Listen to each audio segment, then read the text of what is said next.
ကိုကြီးရေခြံထိတ်ကစပယ်တွေပွင့်တော်မယ်ဗျမြင့်တန်းကိုကြီးရေခြံထိတ်ကစပယ်တွေပွင့်တော်မယ်ဗျမနက်ကခြံထိတ်အနာစီတွားကြည့်လိုက်ပြီးတော့စပယ်ယုံမှာအဖူးကလေးတွေတွေ့ရတယ်ဒီတော့ကိုကြီးကိုသတိရလိုက်မိတယ်ကိုကြီးကိုသတိရတော့ကျွန်တော်တို့ငယ်ငယ်ကနေခဲ့တဲ့အိမ်ကြီးရဲ့ခြံထိတ်စီကစပယ်ယုံကြီးကိုသတိရမိပြန်တယ်အမှန်ပြောရရင်တော့အဲ့ဒီစပယ်ယုံကြီးကိုသတိရနေကြလို့အခုကျွန်တော်နေတဲ့ခြံထိတ်မှာစပယ်ယုံတစ်ယုံချထားလိုက်မိတာပဲအခုဖူးနေတာဒုတိယအကြိမ်စိုက်တဲ့စပယ်ပင်ကပဲပထမအပင်တွေတော့နှုတ်ပြလိုက်ရတယ်မိမပြောပြလို့အရင်စိုက်ထားတဲ့စပယ်ပင်တွေဟာကျွန်တော်တို့ငယ်ငယ်ကအိမ်ကြီးထိပ်မှာစိုက်ထားတဲ့စပယ်ပင်မျိုးမဟုတ်ဘူးတဲ့ဒီတော့အဲ့ဒီစပယ်ပင်မျိုးတွေရှာပြီးဝယ်ပေးတယ်ခုတော့ကိုကြီးကျွန်တော်တို့ငယ်ငယ်ကအိမ်ကြီးရဲ့ခြံထိပ်ကစပယ်မျိုးတွေပွင့်တော်မယ်ဗျကျွန်တော်ကစပယ်ပင်တွေလှမ်းကြည့်နေတတ်တာမိမသတိထားမိတယ်သူကရှင်တို့ညီကိုတွေဟာအစွဲတစ်ခုခုနဲ့အသက်ရှင်နေတတ်ပုံရတယ်တဲ့ကျွန်တော်ကတော့ဟုတ်မဟုတ်မပြောတတ်ဘူးကြားကစားတဲ့အခါဘေးရရက်ကြည့်ရဲ့လူကပုံမြင်နေဆိုတာမျိုးပဲထင်တယ်ကျွန်တော်တို့တောင်ပေါ်ပြောင်းလာတော့ခြံဝင်းကကျဲတယ်ခြံဝင်းထိပ်မှာဘာပင်မှစိုက်မထားတော့ကျွန်တော်ကမိန်းမကိုပြောမိတယ်ခြံထိပ်မှာစပယ်တယုံလောက်စိုက်ရအောင်ကွာလို့ဒီတော့ तू ကဘာလို့စပယ်ပင်ချချင်ရတာလဲလို့မေးတယ်ဒီတော့လေကျွန်တော်တို့ငယ်ငယ်ကနေခဲ့တဲ့ခြံကြီးထိပ်ကစပယ်ယုံကြီးကိုသတိရလို့ပဲပြောလိုက်မိတယ်အစတော့မိန်းမကျွန်တော်များအဲ့ဒီခြံထိပ်ကစပယ်ယုံကြီးနဲ့တခုခုပတ်သက်နေခဲ့သလားလို့တော့ထင်တာဒီတော့လဲကျွန်တော်မှရှင်းပြရတာပေါ့အဲ့ဒီစပယ်ယုံကြီးမှာစပယ်တွေဖူးတော့ကိုကြီးကျွန်တော်တို့လမ်းထဲကိုပြောင်းလာတဲ့မင်းကြီးသမင်းခင်မင်းမိကိုရည်စားစကားပြောတာအဲ့ဒီစပယ်ပင်ယုံကြီးမှာစပယ်တွေစပွင့်တော့ကိုကြီးတို့ကြိုက်သွားကြရောနောက်တော့ညနေဘက်တိုင်းလိုမှာကိုကြီးတို့နှစ်ယောက်သားစပယ်ယုံအောက်နားမှာထိုင်နေတာကျွန်တော်တို့တွေ့လာကြရတတ်တယ်ဖေမေမေတို့ကရင်းမိပြီတဲ့ဘာမှမပြောကိုကြီးကတော့တိတ်မကြိုက်ဘူးတခါကျွန်တော်ကိုပြောတယ်ဟိုကောင်ကိုမင်းနဲ့ပြောခင်မင်းမီတို့ကဒုံးနဲ့တူတာမဟုတ်ဘူးတဲ့ဘာလို့လဲလို့ပြန်ပြီးတော့ကိုကြီးကဒိုးကကုံတယ်မျိုးယူသူတို့ကယာရုယာကန်နေနဲ့သူ့အဖေက BCX အမေကတက္ကသိုလ်ကကတိကမင်းလည်းတည်သားပဲပညာတတ်ဆိုတာတစ်မျိုးတွေ့တယ်တို့လိုတိတ်လက်တွေ့မကြဘူးတဲ့ကျွန်တော်ကတော့ကိုကြီးပြောတာတွေတိတ်နားမလဲဘူးအဲ့ဒီတော့က8 တန်းလောက်ရှိသေးတာကျွန်တော်တို့လည်းပညာတတ်တွေပါပဲကိုကြီးဟာကိုကြီးတောင်ခုဆိုဘယ်ရတော့မှမဟုတ်လားလို့ကျွန်တော်ကပြန်ပြောတော့ကိုကြီးကမင်းတို့နှစ်ကောင်အတူတူပဲရဲ့လို့မှတ်ချက်ချတယ်ဘာဘလို့တူရဲဆိုတာတော့မပြောခတ်တာကိုကြီးကသူ့ဘဝမှာအရာရာဟာလက်တွေ့ကြရမယ်လို့မြင်တာဟုတ်command sense ဆိုတာလူရဲ့အကြီးမားဆုံးအသိပဲလို့ထင်တဲ့လူမျိုးကိုကြီးဘွဲရပြီလို့အရာရှိတင်တန်းတွားတတ်တဲ့နှစ်မှာကိုကြီးတို့ခင်မင်းမီတို့တက္ကသိုလ်ရောက်ကြတယ်ဒီတော့ညီမလေးက9 တန်းအောင်တယ်ကိုကြီးနဲ့ခင်မင်းမီတို့နှစ်ယောက်သားတွဲနေတာကိုသူကတိတ်သဘောကျတယ်အပြိုစဖြစ်တဲ့အချိန်ခေါ်ရမယ်ထင်တယ်သူရာရည်စားထားမယ်ဆိုရင်အဲ့ဒီလိုမျိုးဖြစ်ချင်းတဲ့ မိဘတွေကလည်းသဘောကျပြီးခွင့်လွှတ်ထားတာမျိုးဖြစ်ရမယ်တဲ့ဒီတော့ကျွန်တော်ကပြောမိသေးတယ်နင့်ရီစားဟာနင်းနဲ့ယူဖို့လားဖေဖေမေမေတို့နဲ့အတူတူနေခိုင်းဖို့လားလို့ဒီတော့ तू ကစိတ်ဆိုးတယ်အမှန်ပြောရရင်ကျွန်တော်ကတော့ဖေဖေအမြင်လက်ခံတယ်ကြိုက်တာယူကြကိုကြိုက်လို့ကိုယူမှမှားမှန်မှန်အဲ့ဒီတာဝန်ကိုယူနိုင်မယ်ဆိုတဲ့အမြင်ပဲအဲ့ဒီတော့ညီမလေးကကျွန်တော်ရည်စားမထားသေးဘူးလားလို့မေးသေးတယ်ဒီတော့မိန်းမတယောက်ကိုချစ်ဖို့ချစ်တဲ့အပေါ်မှာတာယာဖို့လွမ်းဖို့ကျွန်တော်မှအချိန်မရှိသေးဘူးကျွန်တော်မှချစ်ချင်းနဲ့ပတ်သက်လို့တာယာစိတ်ရှိလာတဲ့အခါခိတရဲ့အန်ဒီမရောဖတ်တယ်အချိန်ချင်းဖတ်တယ်လို့ပြောလိုက်မိတယ်ညီမလေးကတော့ရည်တယ်ငါ့အကိုတွေမလဲတယောက်တစ်မျိုးလို့မှတ်ချက်ချတယ်ဟုတ်တာပေါ့လေဟိုတုန်းကတော့အားလုံးငယ်ကြသေးတာ哦အိမ်မှာကိုကြီးမရှိတော့ကျွန်တော်တို့မောင်နှမတတိုက်ပို့ပြီးလုံးလာကြတယ်ကိုကြီးကခင်မင်းမီနဲ့အတူသွားတာလာတာစတာတွေပြောပြတဲ့အခါကျွန်တော်ကတော့အန်ဩစရာကောင်းတဲ့ကဘာကြီးရဲ့ရောက်သွားတဲ့အဲလီစ်လိုပဲဘာပြောရမှန်းကိုမသိဘူးအားလုံးကိုကြည့်ပြီးအဟမ်းသိနေရရုံပဲညီမလေးကတော့စိတ်ကူးရင်နေပုံရတယ်တတိယနဲ့ပြောရအောင်မယ်တညက်နေကျွန်တော်တို့မိသားစုထမင်းစားပြီးကြလို့ထိုင်ပြီးစကားပြောနေကြရင်ကိုကြီးနဲ့ခင်မင်းမိအကြောင်းရောက်သွားတယ်မိမေကကျွန်တော်ကိုမေးတယ်မိမိကဟိုတနေ့ကစကားမဆက်ပြောတယ်မင်းကခုထိသူ့ကိုစကားတစ်ခွန်းမပြောသေးဘူးတဲ့သူ့ကိုဘာမှမကြိုက်လို့လည်းမသိဘူးတဲ့မင်းမိမိကိုဘာမှမကြိုက်တာရှိတယ်လေသားဒီတော့ကျွန်တော်ဖြေလိုက်မိတယ်ခင်မင်းမိကိုကျွန်တော်ဘာမှမကြိုက်စရာမရှိပါဘူးကြိုက်ပါတယ်အမှန်မှာတော့ကျွန်တော်ဖြေတာမှားသွားတယ်ကျွန်တော်ဖြေစကားလည်းကြားကြရောဖေဖေကဟေးဆိုပြီးအံ့ဩသွားပုံရတယ်ပြီးမှမင်းကခင်မင်းမိကိုကြိုက်နေတာကိုလို့ပြောတယ်ဒီတော့မှကျွန်တော်မှရှင်းပြလိုက်ရတာကျွန်တော်ဆိုလိုတာကိုကြီးနဲ့ခင်မင်းမိတို့ကြိုက်နေတာကျွန်တော်ဘာမှပြောစရာမရှိပါဘူးကျွန်တော်နဲ့ခင်မင်းမိအကြားမှာဘာမှပြောစရာမရှိလို့စကားမပြောတာပါဆိုတာအတော်ရှင်းပြလိုက်ရသေးတယ်ကိုကြီးကတော့ပြောသေးတယ်မဟုတ်လားငါမိကိုပြောပြလိုက်မယ်မင်းသူ့ကိုကြိုက်တယ်ဆိုတာလို့ပြောလို့ကိုကြီးကိုကျွန်တော်အတော်တောင်းပန်ခဲ့ရသေးတယ်နန်ဆန်းမှာဘီယာတိုက်ခဲ့ရသေးတယ်မဟုတ်လားမှန်ရပြောရမယ်ဆိုရင်တော့လေကျွန်တော်တတ်တာမှာခင်မင်းမိနဲ့နှစ်ခါပဲစကားပြောခဲ့ဘူးလေတစ်ခါကတော့ကိုကြီးပျောက်သွားပြီလို့နှစ်ပတ်လောက်အကြာမှာပဲရှမ်းပြည်ဘက်မှာပကြီးသွားဆွင်းကိုကြီးပျောက်သွားတော့တအိမ်လုံးမီးတောက်ကြတယ်ကိုကြီးကတော့အဆိုးဆုံးပဲ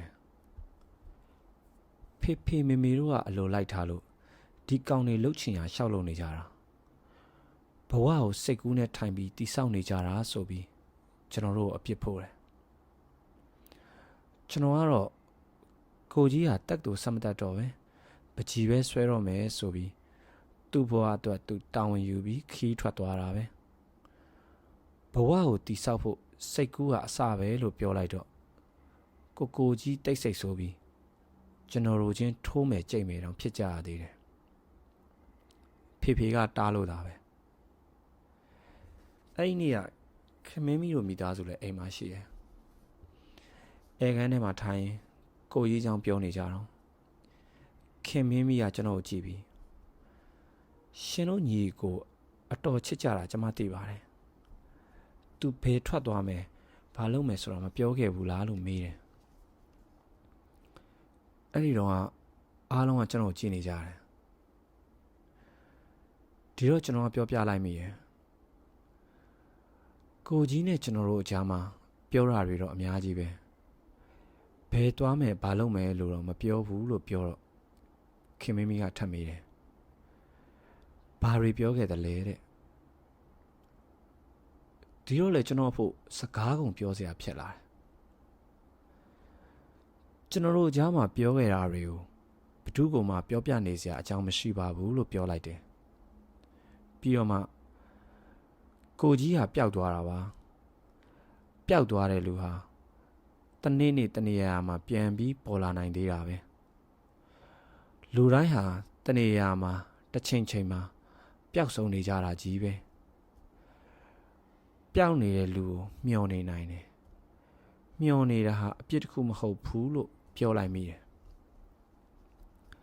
နောက်တော့အေကန်ထဲကထွက်ပြီးကျွန်တော်အခန်းထဲမှာသွားလဲနေလိုက်မိတယ်ဟုတ်တယ်ကိုကြီးနဲ့ကျွန်တော်ပြောခဲ့တဲ့စကားတွေကိုအခုထိဘသူ့ကိုမှကျွန်တော်မပြောပြခဲ့ဘူးကိုကြီးကိုလည်းမျောနေတော့မယ်နောက်6လလောက်ကြာတော့ခင်မင်းမီတို့မိသားစုရွှေတောင်ကြားစီပြောင်းသွားကြတယ်သူ့ဖေလည်းအတွင်းဝင်ဖြစ်သွားတယ်ဆိုသလားပဲသူလည်းစေးကြောင်ဆက်တက်နေတဲ့သူတို့မိသားစုအကြောင်းကိုတော့ညီမလေးကပြောပြတတ်တယ်ညီမလေးတက်တူအကြောင်းသူဖြစ်တော့သတင်းတစ်ခုပြောပြတတ်တယ်ခင်မင်းမီအောင်ကျမ်းမာရေးမကောင်းလို့ကျောင်းကတစ်နှစ်နှစ်နှစ်ထွက်ပြီးသူ့မိဘကအမျိုးတွေနဲ့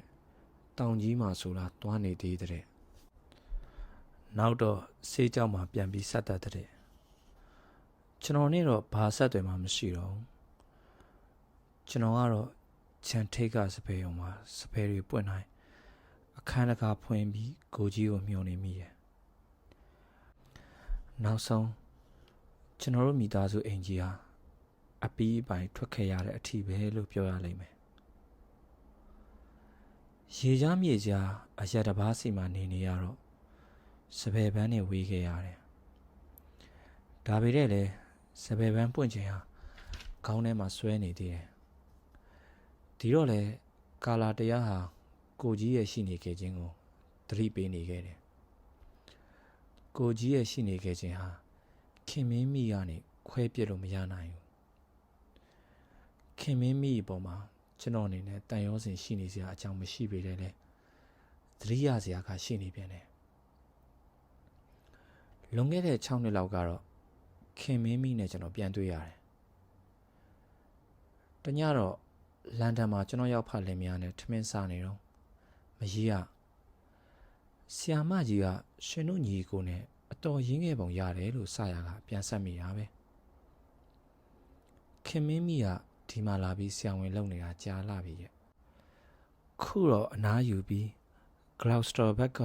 မြို့တည်တည်ကလေးတစ်ခုမှာတူမလေးဆိုတာတယောက်နဲ့နေတဲ့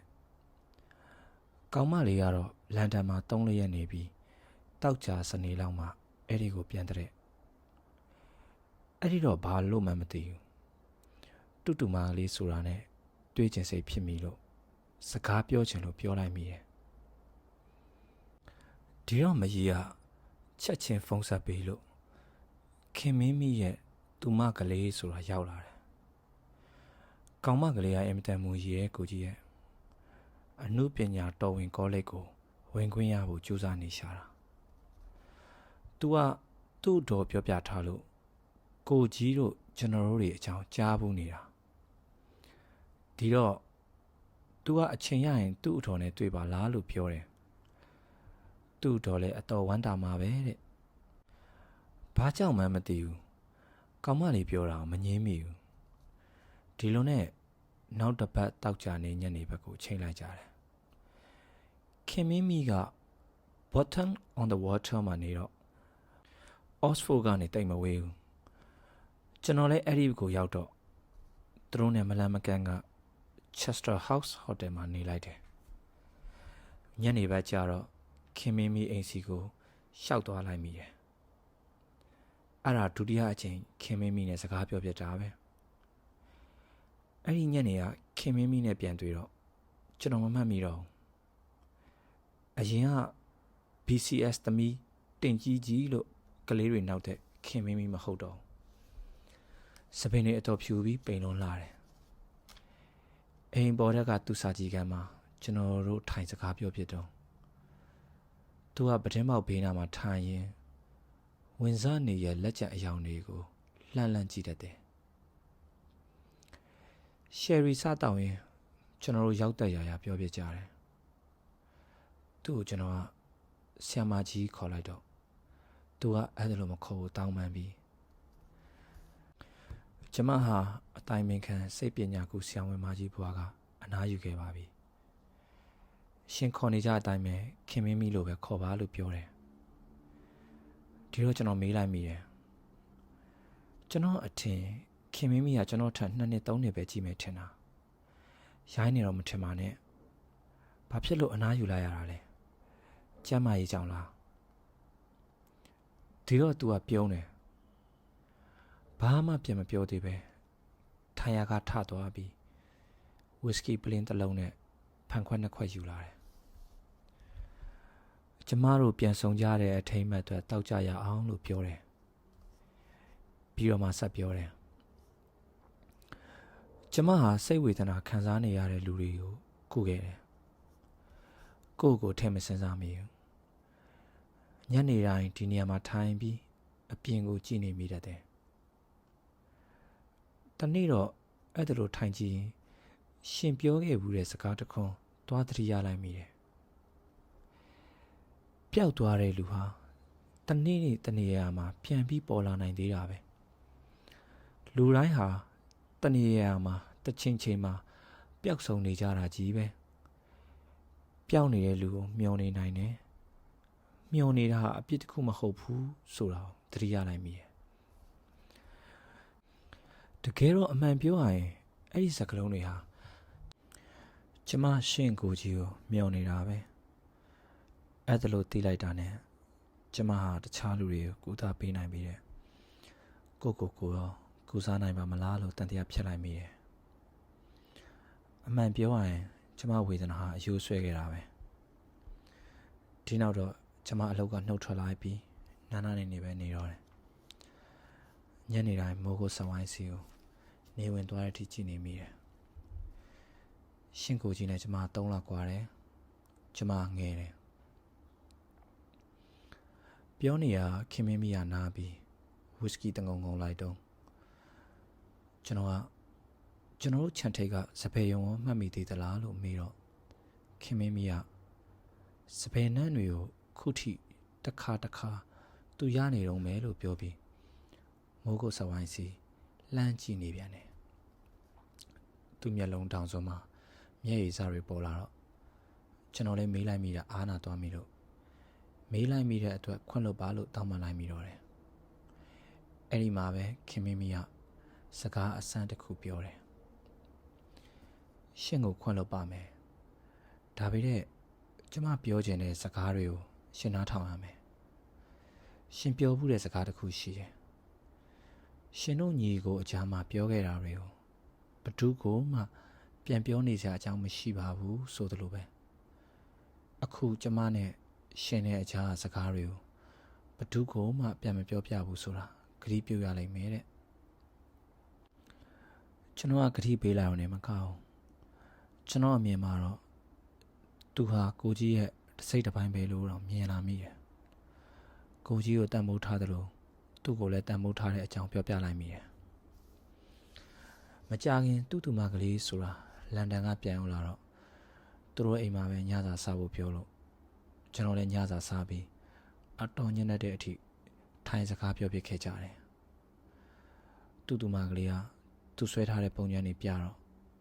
ဆိုင်သလားမဆိုင်သလားမသိဘူးကိုကြီးပုံညံနေဆွဲပြီးတိုင်းကျွန်တော်ကိုပြသတိရလိုက်မိရခုတော့ကောင်မလေးလဲကျွန်တော်စီစဉ်ပေးတဲ့အတိုင်းဒဗလင်ကအမှုပညာကောလိပ်မှာတက်နေပြီခင်မင်းမီရဲ့ခွင့်ပြုချက်တောင်းပြီးသူ့ကျောင်းစိတ်ကအစကျွန်တော်ထောက်ပံ့နေတယ်ခင်မင်းမီကိုယ်တိုင်ကလည်းတတ်နိုင်ပြီတဲ့ကျွန်တော်အနေနဲ့တတ်နိုင်တဲ့ဘက်ကကိုကြီးရဲ့သဘောပါပဲဒီနေ့ကုန်ရင်ဖြစ်ဘွဲတော်ရတော့မယ်အဲ့ညခင်မင်းမီတို့အိမ်ကပြန်ကနေမှာအပြန်အလှန်နှုတ်ဆက်ကြရင်ကောင်းမလေးက good night ဆရာကြီးလို့ပြောတော့ ခင်မင်းမီကသူ့မကလေးဆိုတော့သူ့ကိုမင်းအန်ကယ်လို့သဘောထားနိုင်ပါတယ်လို့ပြောတယ်ဒီတော့ကောင်မလေးခမအတော်ဝမ်းသာသွားပုံရတယ်ကျွန်တော်ရင်းနှီးတမှုနဲ့အသာဖတ်ပြီးပေါင်နမ်းလိုက်ရင် Good night uncle လို့ပြင်ပြီးခေါ်လိုက်တယ်လွန်ခဲ့တဲ့3 လလောက်ကတော့ခင်မင်းမီဆုံးသွားတယ်သူထိုင်နေကြပတင်းပေါက်နှစ်ဘေးမှာထိုင်ရင်အသက်ထွက်သွားတာတဲ့သူဆန္ဒအတိုင်းအတုပအခမ်းအနားမလုပ်ဖဲဟိုမှာပဲမြုပ်နှံလိုက်တယ်တည်တန်းစာမှာရေးခဲ့တဲ့အတိုင်းသူ့မြေပုံထိတ်မှာစိုက်ဖို့ကျွန်တော် channel ကစပယ်ပင်မျိုးတွေပို့လိုက်တယ်မနေ့ညတော့ကျွန်တော်သူမလေးကဖုန်းဆက်တယ်ခင်မင်းမိမြေပုံထိတ်မှာစိုက်ထားတဲ့စပယ်တွေဖူးနေပြီတဲ့ခဏမနဲ့အိယာထားတော့ခြံထိတ်ကစပယ်ရုံကိုကျွန်တော်တွားကြည့်လိုက်မိတယ်ကိုကြီးခြံထိတ်ကစပယ်တွေပွင့်တော့မယ်ဗျမြင့်တန်း